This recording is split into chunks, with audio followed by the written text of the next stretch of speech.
या पत्रकार परिषदेमध्ये आपल्या सगळ्यांचे मनपूर्वक स्वागत आहे।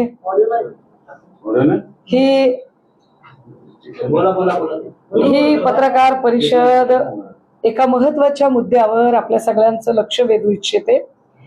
राज्यामध्ये निवडणुका सुरू होण्याच्या आधी, विशेषतः विधानसभा निवडणुकीच्या आधी ज्या पद्धतीने लाडकी बहीण योजना अत्यंत घाईघाईने आणली गेली आणि या लाडक्या बहीण योजनेसाठीचा कुठलाही पुरेसं संख्यात्मक विश्लेषण नसताना, यासाठीचा कुठलाही संशोधनात्मक आधार नसताना निव्वळ पगारी मतदार तयार करण्यासाठी किंबहुना फक्त आणि फक्त निवडणुका डोळ्यासमोर ठेवून ज्या पद्धतीने योजना आखली, या योजनेची सदोषता आता पुढे येत आहे। या योजनेमध्ये सुरुवातीला असं सांगितलेलं होतं की प्रत्येक महाराष्ट्रातली लाडकी बहीण, प्रत्येक स्त्री ही लाडकी बहीण योजनेची लाभार्थी असेल आणि त्याच्यामध्ये फक्त त्यांनी वयाची अट सांगितली की 65च्या पुढे त्या बहिणी या योजनेच्या लाभार्थी नसतील आणि साधारणतः 21 ते 65 असं ढोबळमानाने त्याची कॅटेगरी ठरवली।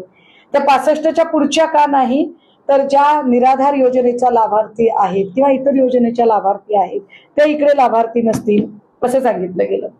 पण यामध्ये पुन्हा साधारणतः 3 वेळा वेगवेगळ्या प्रकारे कपात केल्या गेल्या।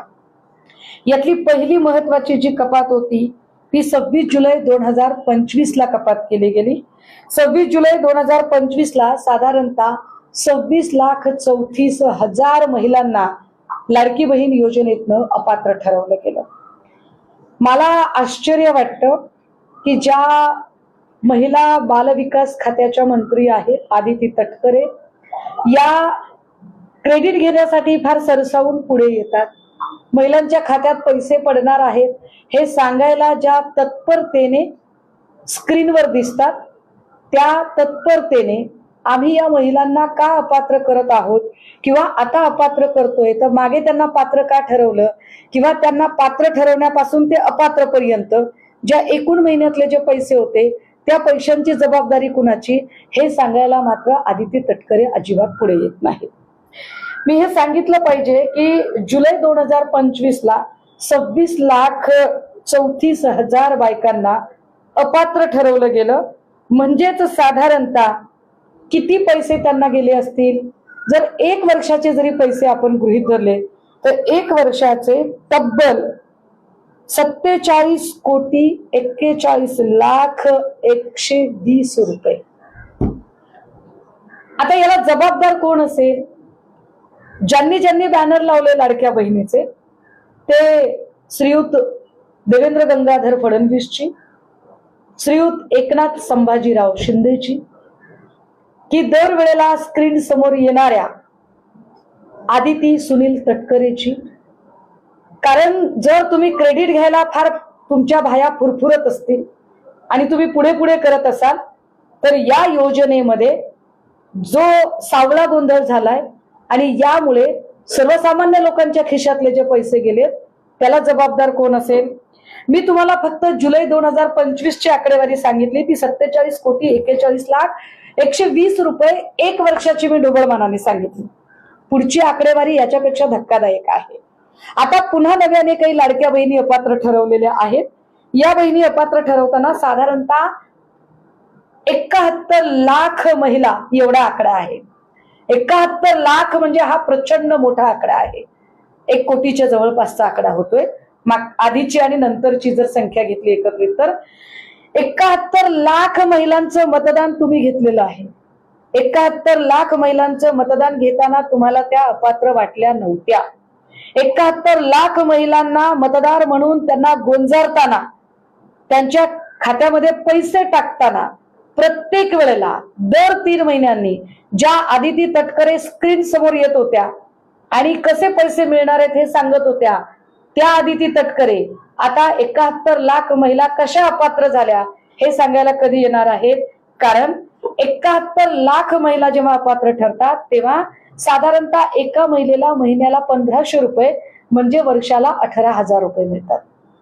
एका वर्षाचे एका महिलेचे 18,000 रुपये म्हणजेच 71 लाख महिलांचे एका वर्षाचे 127 कोटी 80 लाख रुपये होतात. हे एका वर्षाचे झाले. योजना 2 वर्षांपासून चालू. जर 127 कोटी 80 लाख रुपये एक वर्षाचे, तर याचा दुसरा अर्थ असा आहे की साधारणतः 254 कोटी, परत या 80-80 जर आपण 160 केले तर साधारणतः 255 कोटी 60 लाख रुपये. या 255 कोटी 60 लाख रुपये कुणाच्या खिशातनं दिले? आमचा प्रश्न आहे आपल्याला सरळ सरळ की हे पैसे देवेंद्र फडणवीस यांच्या खिशातनं गेले का?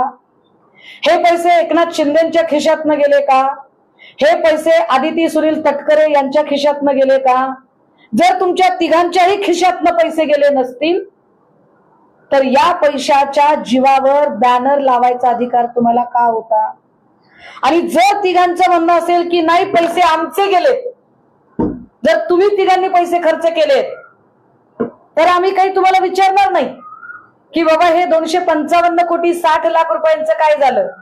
पण हे पैसे ज्या आम्ही सगळ्या महाराष्ट्रातल्या गोरगरीब जनतेने पोटाला चिमटा घेऊन जे तुमची लाईट बिल भरली, घरपट्टी भरली, पाणीपट्टी भरली, प्रॉपर्टी टॅक्स भरला, रोड टॅक्स भरला, टोल टॅक्स भरला, वेळोवेळी तुम्ही जे औषधांवर कर लावले, गॅसची महागाई केली, पेट्रोलची महागाई केली, डिझेलची महागाई केली, आणि या प्रत्येक तुम्ही मोबाईलचं रिचार्ज वाढवलं, तुम्ही अगदी कर्मणूक कर म्हणून तुम्ही टीव्हीच्या रिचार्ज मधले पैसे वाढवले.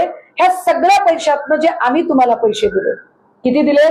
255 कोटी 60 लाख रुपये. कसा आला आकडा तो तुम्हाला मी सांगितला.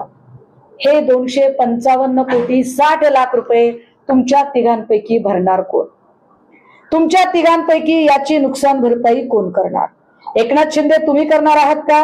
देवेंद्र फडणवीस तुम्ही करणार आहात का? की अत्यंत गोड बोल्या साखर झेल्या अशा आदिती तटकरे ताई करणार आहेत? तिघांपैकी कोणीतरी एकाने जबाबदारी घ्यावी लागेल, कारण पैसे महाराष्ट्रातल्या गोरगरीब जनतेच्या निढळाच्या घामाचे पैसे तुम्ही घेतलेले आहेत. हे पैसे तुम्ही निवडणुका जिंकण्यासाठी घेतलेले पैसे आहेत. हे पैसे एका अर्थाने सरळ सरळ मतदारांना आमिष दाखवण्यासाठी तुम्ही पैसे घेतलेले आहेत.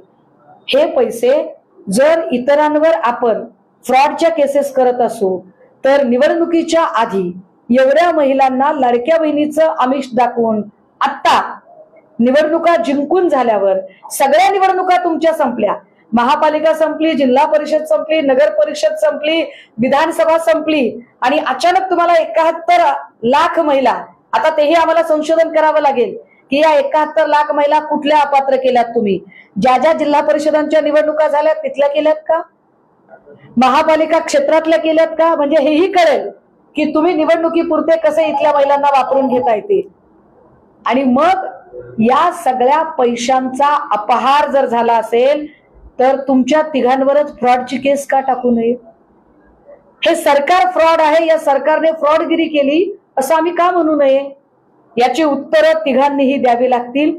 तुम्ही तिघे ही उत्तरं द्यायला बांधील आहात. येणाऱ्या काळात जर याची उत्तरं मिळणार नसतील तर आम्हाला हाच प्रश्न घेऊन रस्त्यावर उतरावं लागेल, तुम्हाला जाब विचारावा लागेल. तुम्हाला वाटेल तेव्हा तुम्ही लाडक्या बहिणीचे पैसे टाकाल आणि तुम्हाला वाटेल तेव्हा तुम्ही योजना बंद कराल, तुम्ही वाटेल तेव्हा जनतेची फसवणूक कराल. आणि जर एकनाथ शिंदे, देवेंद्र फडणवीस, आदिती तटकरे या सगळ्यांना जर वाटेल की तुम्हाला कोणी प्रश्न विचारायला नाहीये, तर असं नाही. आज जरी दिवंगत नेते दादा हयात नसले तरी सुनेत्रा वहिनी, आम्ही जितक्या आपुलकीने तुमचं उपमुख्यमंत्री झाल्यावर अभिनंदन केलं, तितक्याच हक्काने आम्ही तुम्हाला सुद्धा प्रश्न विचारतोय की 71 लाख बहिणींचे पैसे बंद केले, याचं कारण काय आहे? आणि हे साधारणतः 255 कोटी 60 लाख रुपये तुमच्या तिघांपैकी कोण देणार आहे? उत्तरं आम्हाला त्याची तुम्ही दिली पाहिजेत आणि ती उत्तरं आम्ही तुम्हाला मागत आहोत. सर्जनशील न्यूज